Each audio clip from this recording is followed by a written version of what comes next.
It's not pretty, but it's roomy, comfortable, and easy to manage, to the extent that I can control it on my own. It has a little kitchen and 2 couchettes inside." Not entirely satisfied, this respectable but curious fellow then asked why my boat was called Tinka. He'd read it on the transom. "Maybe because it's squat and pot-bellied like the tench fish," I answered. "And it's the name Quaglino gave it. It's not to my taste, but I'm used to it. I could have thought of a better one. I'd have liked Tortuga, but changing the name of a boat or ship seems to bring bad luck." "You don't fish?" he asked again. He positioned himself between me and the village. "No, I don't. I follow the wind around the lake. At night I stop in one of these little ports, take a short walk, go and eat in a hotel. Then I come back to the boat and sleep below deck, or if it's hot, on deck, protected by the canvas." "What a life!" he remarked. By now more interested in me than in my boat, he offered me a drink in a cafe in front of us, a local serving sodas and ice cream, and selling punches, or perhaps a little grappa during the winter when a few travelers wait there, chilled, for the morning boats to arrive or depart. He made as if to sit down on one of the straw chairs outside the cafe, and introduced himself. "Orimbelli."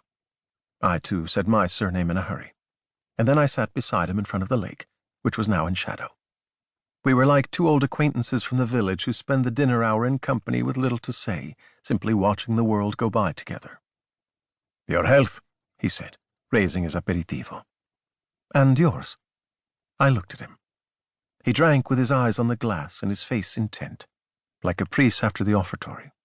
He was about 40, rather small, sturdy, with a large neck. His short, pear-shaped head was covered with a growth of dark, thinning hair, brushed carefully to spread it out. He looked Japanese or Mongolian, the corners of his almond-shaped eyes turned down.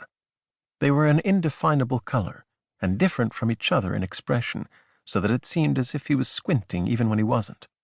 He smiled often, sometimes for no reason, as if to seem obliging, but with the world-weariness of a gentleman, or a man who's lived a lot. His voice was somewhat nasal, and yet not the least bit affected. He wore a gold ring on his little finger, and a fancy wristwatch, the kind that tells the day and month as well as the hour. It was immediately obvious that he was someone of a certain refinement, but it wasn't easy to pin down his class. Clearly he wasn't a businessman or industrialist. Perhaps a doctor, a notary, or just a rich idler who had established himself by the lake before the war. Someone who'd only stuck his head out after the army had gone by to see which way the wind was blowing. To satisfy my curiosity, which was growing faster than his, I started talking a bit more about my boat and myself, in the hope that he'd exchange some of his own confidences.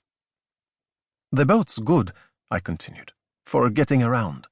Going from port to port.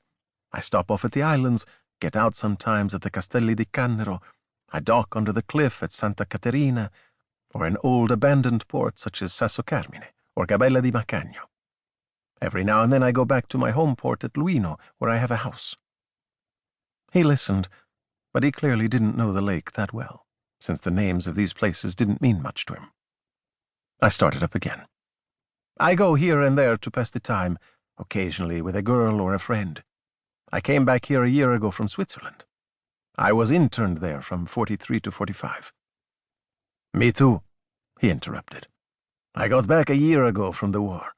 Or should I say, the place I ended up in on account of the war." I realized I'd finally triggered something in him.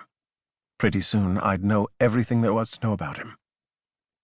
"I've come back from Puglia," he said, "or rather Naples, where I was waiting for North Italy to be liberated so I could return to my wife's family in Milan. I parted from them in 36 when I left for the campaign in Ethiopia.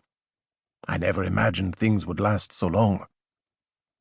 "But in October of 36 the war in Africa was already over," I observed.